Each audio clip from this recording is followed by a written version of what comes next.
ज्यांनी प्राण पणाला लावून या हिंदवी राज्याचा वृक्ष जतन केला, त्यांच्या सगळ्या श्रद्धा आणि निष्ठा विषप्रयोगानं ठिक्कर झाल्यागत वाटतात. म्हणजे जंगलातल्या मागुनी वाघाची शिकार मानता आपण. महाराज, आपल्याला भूल पडली आहे. कला मळार गोंयांत एक इतिहासीक घडणूक घडली. पेडणे म्हालांतल्या हळण किल्ल्यार पयलेच खेपे इथे ओशाळला मृत्यू नाटक सादर जालें. विशेष म्हणल्यार ह्या नाटकांत संभाजी राजाची भूमिका कला आणि संस्कृती मंत्री गोविंद गावडेन सादर केली. इथे ओशाळा मृत्यूच्या नाटकांतल्यान संबंध जनतेमुखार येवचो ह्या दृष्टिकोनांतल्यान हे नाटक वसंत कानेटकर यांच्या लिखाणाच्या अभिरत्या सकल आणि स्वर्गीय रवींद्र नाईक यांच्या दिग्दर्शना सकल आज बरेचशे गोंयानूच न्ही तर महाराष्ट्रात मुख्य शहरांनी सुद्धा ह्या नाटकाचो प्रयोग जाल्लो आसा.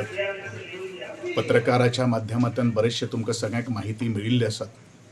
पण हे नाटक सादर करता आसतना एकूच ध्येय दवरलेलो आसा की आमचे गोंयचे तरुण जे आसात, तरणाटे जे आसात, तांणी छत्रपती शिवरायांचे आणि छत्रपती संभाजी महाराजांचे विचार आत्मसात करून ह्या आपले क्षेत्रांतलो संभाजी किंवा शिवाजी जावच्यो असो एक संदेश दिवपा खातीरूच ह्या नाटकान कला आणि सांस्कृतिक मंत्री पदाची धुरा किंवा त्याची जबाबदारी म्हजेर आसून सुद्दां त्याच वेळान वेळ काढून हे नाटक सादर करपाचो म्हजो लहानसो प्रयत्न आसा.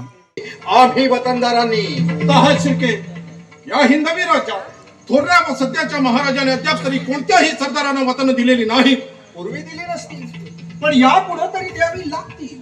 आणि वतन मिळणार नसेल तर आम्ही नेकजात मराठा सरदारांनी काय म्हणून. पण हा वाद या घटकीला इथं अंतःपुरात कशा पायी. ताई मलोजी बाबा, आमच्या राज्याची नाकेबंदी झाली पाहिजे. दुश्मनांच्या फौजांच्या सगळ्या वाटा रोखून धरल्या पाहिजेत. तेही एकालाच. आलमगीराला, गिलामबाला येतो आम्ही. गोवा 365 खातीर संदीप कामुलकार, जवाहर बर्वे आणि शिवानी सांगेलकार.